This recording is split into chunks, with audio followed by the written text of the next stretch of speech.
जितनी भी माताएं एकादशी का व्रत करती, बहुत ध्यान से सुनना आज की कथा को।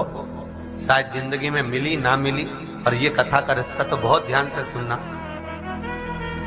स्कंद पुराण यहां तक कहती है कि इस कथा के चरित्र को जो श्रवण कर लेता है उसको 26 एकादशी करना भी नहीं पड़ती। इस एकादशी की केवल ये कथा सुनकर ही वो तर जाता है। बहुत ध्यान से सुनना इसको, कथा को। एकादशी के दिन जब आप जल शंकर को चढ़ाने तो रोज ही जाते हैं। जब एकादशी का दिन रहे और शंकर जी के मंदिर में आप जल समर्पित करें तो 3 बार मुख से स्वधा स्वधा स्वधा या स्वधा स्तोत्र का पाठ, जिसमें 12 श्लोक 2-4 हैं। पैसा तो आ रहा है पर घर में टिक नहीं रहा। डॉक्टर में, पुलिस में, एक्सीडेंट आदि में, कहीं गलत जगह पर, व्यसन में अगर पैसा जा रहा है, जुए में, मांसाहार, मदिरा पान, या कहीं आया पैसा आने में कमी नहीं, आ रहा है पर टिक नहीं रहा, रुक नहीं रहा। कोई मांगने आ गया, दे दिया, फिर वहां से अपने पास नहीं आ रहा, अपन कह रहे हैं भैया हमारा पैसा लौटा दो, नहीं आ रहा। तो महाराज शिव महापुराण की कथा कहती है एकादशी के दिन गंगा के जल में मात्र 7 बेलपत्री डालकर जो नंदीश्वर भगवान अर्थात जो शंकर जी के शिवलिंग के सामने नंदी होता है, उस नंदी के चरण पर गंगा का जल चढ़ाकर बेलपत्री शिव पर समर्पित कर देता है, उसके घर में रुपया रुकना चालू हो जाता है। फिर वो गलत जगह पर नहीं जाता, गलत स्थान पर वो धन जाएगा ही नहीं। तूने संहार किया, मांग तुझे क्या चाहिए।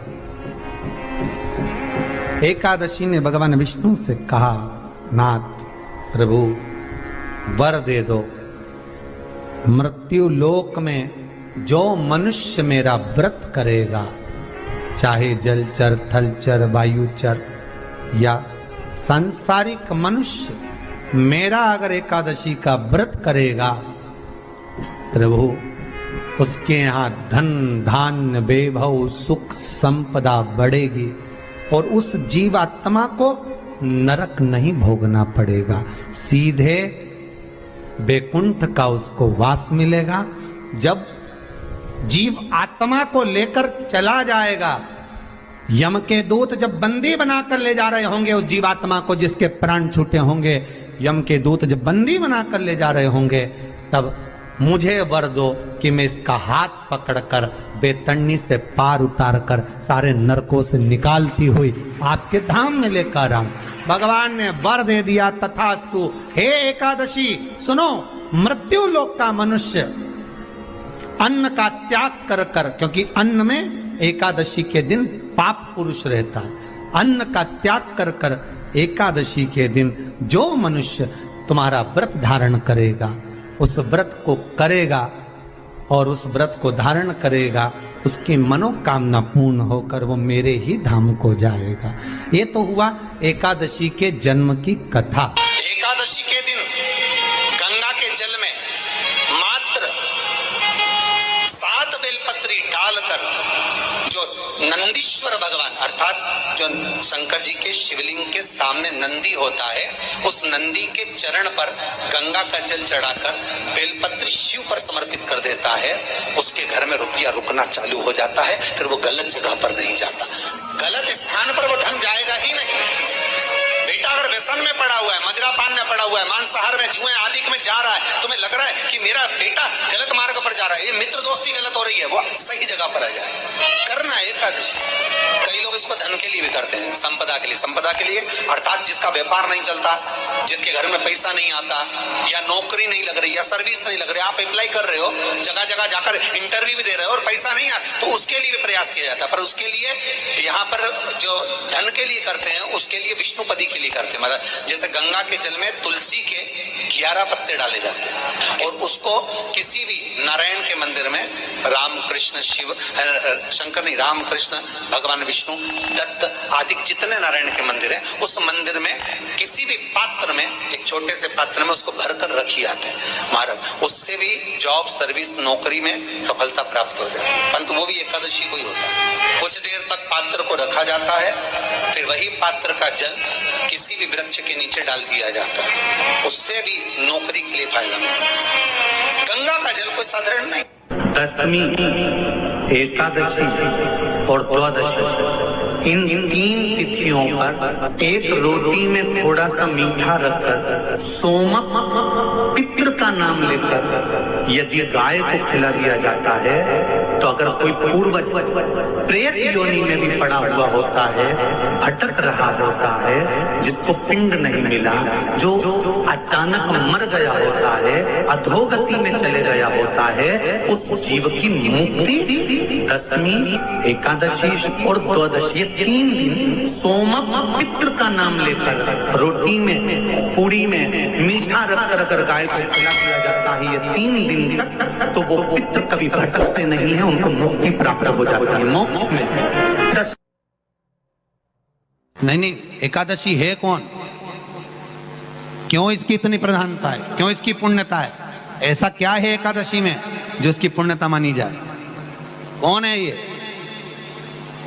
जो भगवान नारायण तक एकादशी का व्रत करते हैं?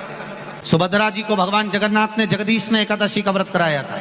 बद्रीनारायण भगवान को माता लक्ष्मी ने एकादशी का व्रत कराया था। क्यों?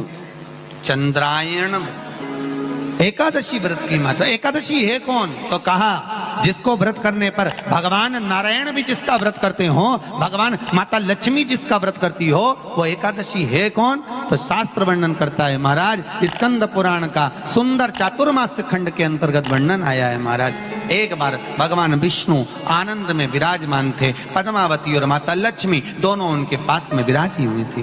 भगवान लक्ष्मी और पद्मावती दोनों बैठी हैं, एक सिर के पास, एक चरण के पास। कुछ समय बाद वहीं पर ब्रह्मदेव का आगमन हुआ और ब्रह्मा जी आगमन पाकर भगवान नारायण पद्मावती से लगकर उठे और उठकर लक्ष्मी की ओर झुके। झुकने पर इन तीनों के समागम से भगवान नारायण के हृदय चित्त से एक कन्या प्रकट हो गई। उस कन्या का नाम एका था। क्या नाम था? एका। अब 10 उसके गुण इतने प्रबल थे, वो 10 गुण उसके बड़े प्रबल थे कि वो एका जिसको निहारती थी उसको संपदावान बना देती थी, जिसको देख लेती थी उसके जीवन में वो आनंद की अनुभूतियां करा देती थी। एका जिस मार्ग से जाती थी उस मार्ग के द्वार खोल देती थी। एका का पुण्य इतना पुण्य प्रखर। पद्मावती और लक्ष्मी ने कहा महाराज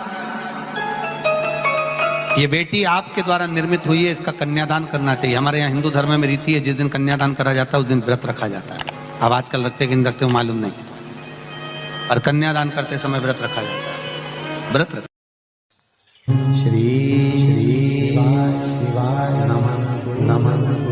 एकादशी के दिन कभी कभी तुम बद्रीनाथ चले जाओ, एकादशी के दिन तुम द्वारका चले जाओ, एकादशी के दिन तुम तिरुपति चले जाओ, एकादशी के दिन तुम जगन्नाथ चले जाओ, एकादशी के दिन तुम्हारी मर्जी पड़े भगवान के किसी धाम में चले जाओ और भगवान को भोग लगाओ और उनकी थाली को झांक कर देखना, उसमें चावल जरूर मिलेगा। उसमें ऐसा नहीं है कि चावल नहीं मिलेगा। बद्री नारायण में भगवान को चावल का भोग लगा हुआ मिलेगा, द्वारका में चावल का भोग लगा हुआ मिलेगा, आपको जगन्नाथ में चावल का भोग लगा हुआ मिलेगा, तिरुपति में मिलेगा, द्वारकाधीश में मिलेगा, नाथद्वारा में मिलेगा, सांवरिया सेठ में मिलेगा, काकरोली जी में मिलेगा। आप जहां जाओगे वहां पर एकादशी के दिन भगवान को चावल आएगा, क्योंकि भगवान के लिए परहेज नहीं है। जो काम में डूबा हुआ है, जो आसक्ति में डूबा हुआ है, जो लोभ में डूबा हुआ है, जो वासनाओं में डूबा हुआ है, जो तृष्णा में डूबा हुआ है, और जो माता के गर्भ से जन्म लिया, एकादशी के दिन चावल उसको नहीं खाना। एकादशी और द्वादशी के दिन हमारे हिंदू धर्म, हमारा शास्त्र कहता है, हमारे शास्त्र, हमारे वेद डॉक्टर वर्णन करते हैं कि पीपल के पत्ते को अगर एकादशी और द्वादशी के दिन एक तांबे के पात्र में गला कर रख दिया जाए और उस पानी का आचमन 3 बार करा जाए तो जिसकी नाड़ियां चोक भी हो जाती है, डॉक्टर बोले इसका बाईपास करना पड़ेगा, उसको केवल 3 आचमन पानी एकादशी और द्वादशी को पीपल के पत्ते का कराया जाए तो अंदर की नाड़ियां भी खुल जाती हैं। भगवान का एक नाम है अघोर। ब्रह्मा जी को दर्शन दिया, अघोर मतलब सिद्ध नाम। और बहुत ध्यान से सुनना भाई, बहुत प्रयास कर लिया आपने, कामना सिद्ध नहीं हो रही। 1 लोटा जल, एक जल का पात्र लीजिए, उस जल के पात्र को लेकर उसमें थोड़ा सा लाल चंदन डालकर बेलपत्री के वृक्ष के नीचे और देवादिदेव महादेव को चढ़ाना प्रारंभ कर। उसके बाद में 1 लोटा जल स्वच्छ फिर शिव जी को चढ़ाना। श्री शिवाय नमस्तुभ्यं हम बोलकर आपकी कामना कहकर भगवान शिव पर अघोरेश्वर महादेव का नाम लेकर आप चढ़ाना प्रारंभ करिए। बाबा आपका कार्य 3 महीने के अंदर पूर्ण कर देगा सफल। बेलपत्र होते हैं, उसकी इसको छेद तो करते नहीं है सुई से, बेलपत्र की डंडी को बांधते जाओ 108 बेलपत्र की माला बना लो और माला बनाकर भगवान शंकर के गले में शंकर के शिवलिंग को जो चढ़ा देता है उसकी मनोकामना भगवान शंकर पूरी कर दे। 108 बेलपत्र की माला बनाकर शंकर भगवान को समर्पित करी जाती है।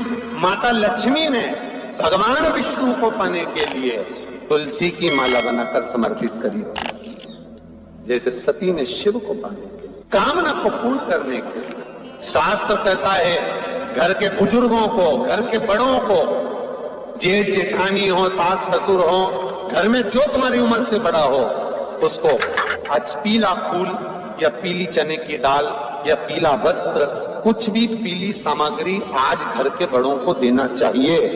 क्यों देना चाहिए?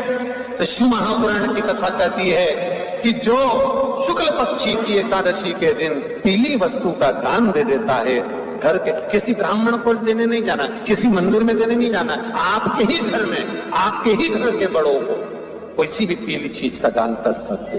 फूल हो, मिठाई हो, कोई अनाज हो, कोई वस्त्र हो, पीली